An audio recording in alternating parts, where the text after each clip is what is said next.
네, 안녕하세요. 교대국변의 박찬현 변호사입니다.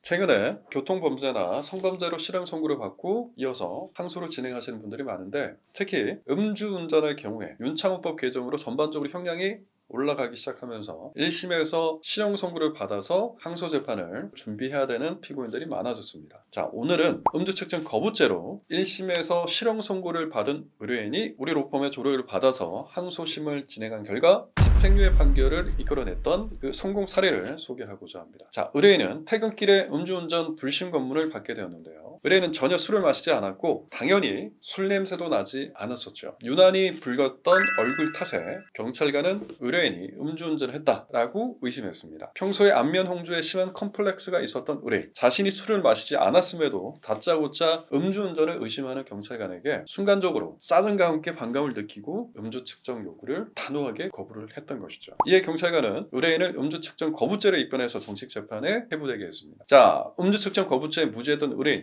기껏해야 벌금 정도 나오겠지, 응? 라고 안일하게 생각하고 아무런 준비 없이 1심 재판을 진행하게 됐습니다. 그런데 의뢰인에게는 과거 음주운전 전과가 있었던 거죠. 재판부는 음주운전 전과가 있는 의뢰인이 음주 측정 거부까지 했다는 점을 고려를 해서 징역 1년의 실형을 선고하기에 이르렀습니다. 자, 우리 의뢰인 1심에서 징역 1년의 실형을 선고받았기 때문에 무조건 항소심 진행해야 되겠죠. 자, 여기서 잠깐 항소심에 대해서 말씀드리자면, 항소심을 진행할 경우에는 1심 선고를 들은 이후에 그 다음날부터 7일 안에, 일주일이죠, 일주일 안에 항소장을 제출해야 됩니다. 그 항소 기간이 도과될 경우에는, 즉 항소 기간이 도과된 이후에 항소장을 제출했다 하더라도 항소 절차는 진행될 수가 없습니다. 가끔 이런 항소기간, 이걸 불변기간이라고 하는데, 그 불변기간을 지나고 찾아오시는 분들이 계신데, 항소심에서는 이 기간 준수하는 것이 매우 중요하다는 점을 잊지 마시기 바랍니다.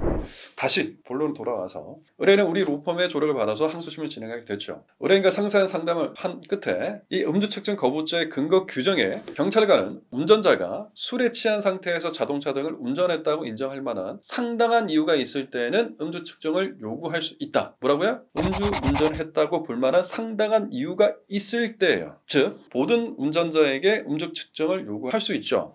그러나 그때 그 운전자가 누가 봐도 멀쩡한 사람이야. 근데 그 사람이 음주운전을 거부했다고 해서 음주 측정 거부죄가 성립하는 건 아니다라는 겁니다. 최근 판례가. 따라서 이 관련된 판례와 도로교통법상의 그 근거 규정을 설명해 주면서, 의뢰인의 경우에는 음주운전이라고 의심받을 만한 아무런 이유가 없었다. 안면 홍조가 있는 게 무슨 이유가 되겠어요? 부당하게 음주 측정을 요구받았다는 사실을 알려주었고, 저희는 이 부분에 맞춰서 해당 음주 측정 요구에 절차상 위법이 있었다라는 취지의 항소장 및 항소 이유서를 제출하게 됐죠. 의뢰인이 업무를 끝내고 곧바로 퇴근을 하고 있었다, 즉 음주를 할 새가 없었다라는 점을 블랙박스와 함께 그 내용을 꼼꼼하게 지적하면서 제출했죠. 이에 더해서 부당한 음주 측정 요구를 받긴 했지만, 그래도 공무를 집행하는 경찰관의 요구에 제대로 응하지 않았던 부분에 대해서는 후회와 반성을 절절히 담은 의견서도 추가로 제출했습니다. 1심과 달리 억울한 부분을 법률적으로 입증한 의뢰인, 2심 선고 결과는 1심 실형의 원심 판결이 파기가 되고 집행유예 불구속 판결을 이끌어낼 수가 있었습니다. 여러분, 음주 측정 거부죄